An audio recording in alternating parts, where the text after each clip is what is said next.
नमस्कार विद्यार्थियों, मैं डॉक्टर पूर्णिमा उमेश, सहायक अध्यापिका, संत फिलोमिना कॉलेज मैसूर से। विजयी भवा चैनल को आप सब्सक्राइब कीजिए और बेल बटन को दबाइए, कमेंट कीजिए और शेयर कीजिए। मैं आज आपके लिए दो कविताएं लेकर आई हूँ, पुष्प की अभिलाषा और मेरे नाविक। तो पहले हम पुष्प की अभिलाषा कविता को देखेंगे। पुष्प की अभिलाषा के कवि है माखनलाल चतुर्वेदी जी। माखनलाल चतुर्वेदी जी के बारे में हम जानते हैं कि उनका जन्म हुआ था 4 अप्रैल 1888 में और उनका नाम था एक भारतीय आत्मा। हिंदी साहित्य जगत में माखनलाल चतुर्वेदी जी को एक भारतीय आत्मा के नाम से जाना जाता है और उनका जन्म स्थान था मध्य प्रदेश। और उनकी रचनाएं हैं हिमकिरीटिनी, हिमतरंगिनी और युगचारण आदि। और इनको हिमतरंगिनी क्या है, काव्य संग्रह के लिए साहित्य अकादमी पुरस्कार और पद्म भूषण पुरस्कार भी प्राप्त हुआ है। आगे हम कविता की ओर दृष्टि डालेंगे। पहले कविता का चयन, पुष्प की अभिलाषा। चाह नहीं मैं सुरबाला के गहनों में घूमता जाऊं, चाह नहीं प्रेमी माला में भिंदी प्यारी को ललचाऊं, चाह नहीं सम्राटों के शव पर हे हरि डाला जाऊं, चाह नहीं देवों के सिर पर चढ़ू भाग्य पर इटलाऊं। मुझे तोड़ लेना वनमाली, उस पथ पर तुम देना फेंक, मातृभूमि पर शीश चढ़ाने जिस पथ पर जावे वीर अनेक। तो एक सुंदर रचना जो है, इस रचना की पहले उद्देश्य को हम जानेंगे। ये एक राष्ट्रभक्ति भरी एक कविता है। यहाँ पर राष्ट्रीयता हमें दिखाई देती है। एक दिन जीने वाली जो फूल है, हम सब जानते हैं कि हर एक प्राणी, पशु पक्षी सभी का हर एक उनका एक जीवन अवस्था रहती है। उसी तरह फूल की जो जीवन अवस्था है वो सिर्फ और सिर्फ एक दिन की। फिर भी वो पुष्प अपनी अभिलाषा रखती है, अपनी जीवन की सार्थकता को वो अपनाना चाहती है। तो वो जो माली है, जो उद्यानवन में उसे तोड़ने के लिए आता है, तो उससे वो निवेदन कर रही है, उसे अपनी अभिलाषा, अपनी सार्थकता वो कह रही है कि हे वनमाली, मुझे अपने जीवन की सार्थकता क्या है, बनानी है। तो वो आगे इस कविता के जरिए अपनी अभिलाषा को व्यक्त करती है। तो पहले 6 पंक्तियों से हम देख सकते हैं कि चाह नहीं सुरबाला के गहनों में घूमता जाऊं। तो हर एक फूल की एक चाहत होती है, तो फूल कब अपनी जीवन की सार्थकता को कर पाती है।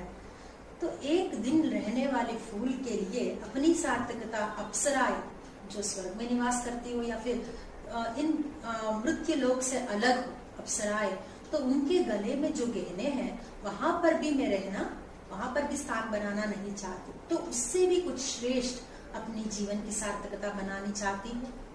तो आगे 2 पंक्तियों में वो कहती है, चाह नहीं प्रेमी माला में बंदी प्यारी को ललचाऊं।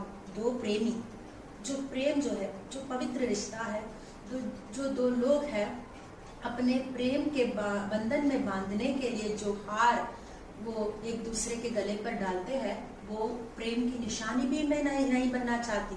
तो उससे भी उत्कृष्ट स्थान पर वो पहुंचना चाहती है। तो पहले 2 पंक्तियों से 4 पंक्तियों से हमें ये पता चलता है कि वो ना ही अप्सरा के गले के गहने में गूंथना चाहती है और ना ही कोई प्रेम की साक्षी बनना चाहती है।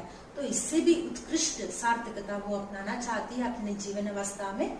तो आगे देखते हैं, चाह नहीं सम्राटों के शव पर है हरि डाला जाऊं। तो सम्राट यानी राजा अपने जीवन की सार्थकता वही ध्येय करता है और प्रजा के हित के लिए अपना स्वार्थपरता को त्याग देता है। उन प्रजाओं के हित के लिए क्या क्या चाहिए वही करता रहता है। तो यहाँ पर फूल उस सम्राट के, अगर वो मर जाए तो सम्राट के शव के ऊपर वो क्या है, सजना भी नहीं चाहती। तो स्वार्थपरता को छोड़कर जो इंसान मर जाता है वहां पर भी वो रहना नहीं चाहती, यानी उससे भी उत्कृष्ट स्थान कहीं है, वो उसे ढूंढ रही है और वहां पर वो अपने जीवन की सार्थकता ढूंढ रही है। आगे हम देख सकते हैं कि चाह नहीं देवों के सिर पर चढ़ू भाग्य पर इटलाऊं। तो कहती है कि भगवान के सिर पर बैठना वो उत्कृष्ट स्थान है एक फूल के लिए। अब देखेंगे कि माली अगर उद्यान वन से फूल तोड़ता है तो कितने फूल उसके थाली में भर सकते हैं और कितनी जमीन मिट्टी में वो मिल सकती है। और उस थाली में लेकर भगवान के मंदिर के द्वार तक आने वाले फूल कितने हैं, और वहां पर चरण के स्थान पर द्वार के बाहर कितने फूल गिर सकते हैं। लेकिन भगवान के सिर के ऊपर रहने वाले जो पुष्प है वो सर्वश्रेष्ठ कहलाता है। लेकिन यहाँ पर भी वो कहती है कि वो स्थान भी मुझे नहीं चाहिए, वहां पर भी बैठकर मैं अपने अहंकार को नहीं प्रस्ताव करना चाहती हूँ। उससे भी ऊंचा कोई स्थान है, उससे भी ऊंचा कोई सार्थकता है। तो आगे 4 पंक्तियों में पूरे जो संशय है, पाठकों के मन में जो संशय उभर रहा है कि क्या हो सकती है, पुष्प के लिए और क्या सार्थकता हो सकती है, तो आगे 4 पंक्तियों में हमें इन सभी समस्याओं का हल पता चलता है। मुझे तोड़ देना वनमाली, उस पथ पर देना तुम फेंक, मातृभूमि पर शीश चढ़ाने जिस पथ पर जावे वीर अनेक। जिस रास्ते पर वीर योद्धा जाते हैं, जो अपने भारत माता के लिए अपने शीश चढ़ाने के लिए भी तैयार हो, वैसे योद्धा जब जाते रहते हैं उस पथ पर तुम मुझे तोड़कर पौधों से मुझे तोड़कर उस जमीन पर, उस मिट्टी पर मुझे सिर्फ फेंक दो, वही मेरे जीवन की सार्थकता है। इन पंक्तियों को पढ़कर किसी के मन में भी राष्ट्र चेतना उभर सकती है। तो यही है पाठ की यानी कविता का सारांश। माखनलाल चतुर्वेदी जी के द्वारा रचित पुष्प की अभिलाषा से हमें यही मालूम होता है कि राष्ट्रवाद, राष्ट्र चेतना कैसी होनी चाहिए। एक दिन जीने वाली जो पुष्प है उसके मन में इतनी क्या है, इच्छा है, तो हम इंसानों को और क्या, हम इंसान भारत माता के लिए और क्या क्या कर सकते हैं। तो उस जमाने में जब माखनलाल चतुर्वेदी जी ने इस कविता की रचना की थी, तब हमारे भारत में अभी तक स्वतंत्रता नहीं आई थी। तो हर एक भारतीय आत्मा के अंदर स्वतंत्रता की आग जो है वो जलानी थी। उस कोशिश के लिए, उसकी कोशिश हर साहित्य करते थे, अपने साहित्य के जरिए से, अपने कविता के जरिए से, अपने छोटे छोटे कहानियों के जरिए से वो इस काम को करते थे। तो ये एक नमूना है आपके सामने कि किस तरह माखनलाल चतुर्वेदी जी हर एक भारतीय आत्मा के अंदर एक स्वतंत्रता की आग जलाने की कोशिश करते हैं। तो आगे हम देखते हैं और एक कविता है आपके लिए, ये मेरे नाविक, जयशंकर प्रसाद जी से रचित मेरे नाविक एक कविता। तो जयशंकर प्रसाद जी के बारे में पहले हम जानेंगे। उनका जन्म हुआ था 30 जनवरी 1889 में और वाराणसी उत्तर प्रदेश में उनका जन्म हुआ था। उनकी प्रसिद्ध रचनाएं हैं कामायनी, महाकाव्यता, आंसू लहर और झरना, ये सभी उनकी प्रसिद्ध रचनाएं हैं। तो पहले हम कविता का चयन कर लेंगे। ले चल वहां बुलावा देकर मेरे नाविक धीरे धीरे, जिस निर्जन में सागर लहरी, अंबर के कानों में गहरी, निश्चल प्रेम कथा कहती हो तज कोलाहल की अवनीरे। जहां सांझ सी जीवन छाया डोले अपनी कोमल काया, नील नयन से डुलकाती हो तारा उनकी पात गनीरे। जिस निर्जन, जिस गंभीर मधुर छाया में विश्व चित्रपट चल माया में विविधा विभूषी पड़े दिखाई, सुख दिख वाली सत्य बनी रे। श्रम विश्राम क्षितिज वेला से, जहां सृजन करते मेला से, अमर जागरण उषा नयन से दिखराती हो ज्योति बनी रे। तो पाठ एक कविता के चयन के बाद हम इस कविता के उद्देश्य के बारे में जानेंगे।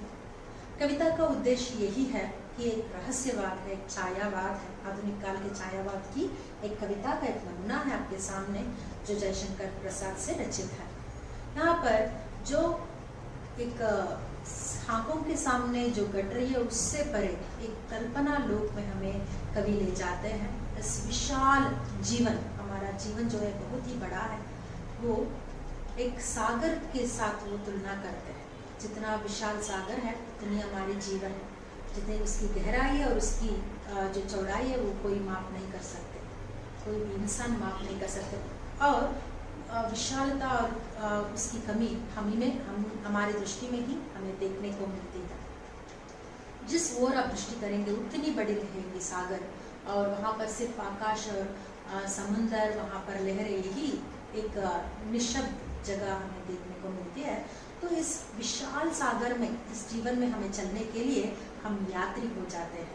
हमें हमारे लक्ष्य की ओर हमें क्या है, जाना पड़ता है। और यहाँ पर हमें लक्ष्य की तरफ ले जाने वाला कौन है? नाविक, यानी भगवान। भगवान को यहाँ पर नाविक का दर्जा दिया गया है, जो हमें सफलतापूर्वक और बहुत ही हमारे जीव उसी के हाथ में रहता है। जब हम नैया के ऊपर बैठ जाते हैं तो उसे हमारे लक्ष्य को प्राप्त करने की पूरी कोशिश हमारे होते हुए भी सब भगवान के हाथ में रहता है। तो यही नहीं, और एक विषय है इस कविता में। यहाँ पर कविता में कवि कहते हैं कि इस संसार जो मोह माया है, यहाँ पर जो छल कपट है, जो असत्य है, जो विष है, जो अंधकार है, जो ज्ञान है, यहाँ से वो बहुत दूर जाना चाहते हैं, जहाँ वो नाविक उसे ले जाए। तो कहाँ पर ले जाने की इच्छा करते हैं वो हम आगे कविता के साथ साथ देखेंगे। तो पहले 6 पंक्तियों में कवि ये कहते हैं कि ले चल वहाँ बुलावा देकर मेरे नाविक धीरे धीरे, मुझे वहाँ उस जगह पर ले जाओ नाविक, धीरे धीरे ले जाओ, मुझे बुला कर ले जाओ। ऐसा नाविक को संबोधन करके यहाँ पर कवि जयशंकर प्रसाद जी कह रहे हैं। जिस निर्जन में सागर लहरी, अंबर के कानों में गहरी, वो वहां पर जाना चाहते हैं जहां पर निर्जन हो, यानी सागर में लोगों की संख्या नहीं रहती, वहां पर निर्जन जगह होती है। और सागर के लहरें जो है वो अंबर के कानों में गहरी, जो आकाश है उसके कानों में जाकर वो कुछ कहना चाहती है। निश्चल प्रेम कथा कहती, वो क्या कहती है जाकर? जो सागर की लहरें है वो आकाश में जाकर उसके कानों में प्रेम कथा कहती है। तो वहां पर निश्चल प्रेम जहां पर हो वहां पर मैं जाना चाहता हूँ। तज कोलाहल की अवनी रे, अवनी यानी पृथ्वी, कोलाहल यानी विष। इस पृथ्वी में जो विष है, जो विस्मय जीवन है, विस्मय लोग है, यहाँ से मुझे दूर ले जाकर उस सागर के लहरों में मुझे तैरा दो, जो उसके लहर आसमान को छूता हो, और वहां पर निश्चल प्रेम कथा वो कहता हो, मुझे उस निश्चल प्रेम की ओर मुझे ले जाओ। तो ये 6 पंक्तियों से हमें ये पता चलता है कि कवि की दृष्टि कहाँ है। वो सैर तो कर रहा है, यात्री तो है, वो पूरा का पूरा यात्रा भगवान के हाथ में सौंपकर तो जा रहा है, लेकिन कहाँ जा रहा है? संसार के जो जीवन जंजाट है, जो कपट है, जो अंधविश्वास है, इन सब से दूर होकर वो जाना चाहता है। और नाविक को वो इशारा कर रहा है कि मुझे उस जगह पर ले जाओ जहां पर ऐसी जगह हो। आगे वो कहते हैं, जहां सांझ सी जीवन छाया, डोले अपनी कोमल काया, नील नयन से डुलकाती हो ताराओं की पात गमीरे।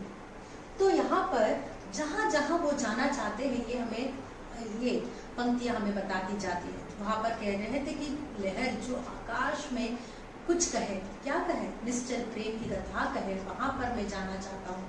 आगे वो कहते हैं कि सांझ, जीवन की सांझ जब ढल जाती है, हमारी जिम्मेदारियों का जो बोझ है वो हमारे शरीर से डल जाए, और हमारी आत्मा, हमारी शरीर कोमल बन जाए, और काया यानी शरीर है, तो ये बहुत ही कोमल बन जाए। और नील नयन से डुलकाती हो ताराओं की पात गनी रे, आकाश में जो तारे हैं, आकाश में क्या रहती है? लहरें है, और ऊपर आकाश है, और कुछ नहीं रहता समंदर में यात्रा करते वक्त। तो आकाश में ताराओं को देखकर मैं अपने आंखों को नीला कर दूं, यानी आंसू से भर लूं।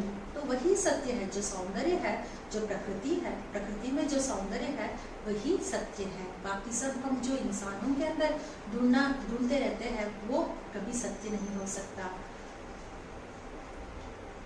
आगे वो कहते हैं, जिस गंभीर मधुर छाया में विश्व चित्रपट चल माया में विबुधा विभूषी पड़े दिखाई सुख दुख वाली सत्य बनी रहे। वो कहते हैं कि जिस गंभीर मधुर यानी सागर जो है गंभीरता से यानी वो लहरें उठती है और मधुर छाया में उसका सागर की जो है मधुर छाया है, उसके निश्चल भाव का छाया वहाँ पर हमें देखने को मिलता है और इस पूरे विश्व के चित्रपट जो है वो मेरे सामने हाजिर हो। जिस तरह विभुता विभूषी पड़े दिखाई, भगवान जो है विभुता यानी भगवान, विभूषी यानी बृहत आकार जो है भगवान का, वहां पर मुझे दर्शन हो, यानी सुख दुख वाली सत्य बनी रहे, जो सुख हो या दुख हो लेकिन वो जो सत्य है वो मेरे सामने मुझे दिखाई दे। यानी वहां पर जाना चाहते हैं जहाँ पर सिर्फ लहरें हो, आसमान हो, तारे हो और उसका तन नीला हो और क्या है आंखों में नील भरी आंखें उसकी हो और आगे वो यहाँ पर मधुर गंभीर छाया में रहना चाहते हैं, क्या है सागर के,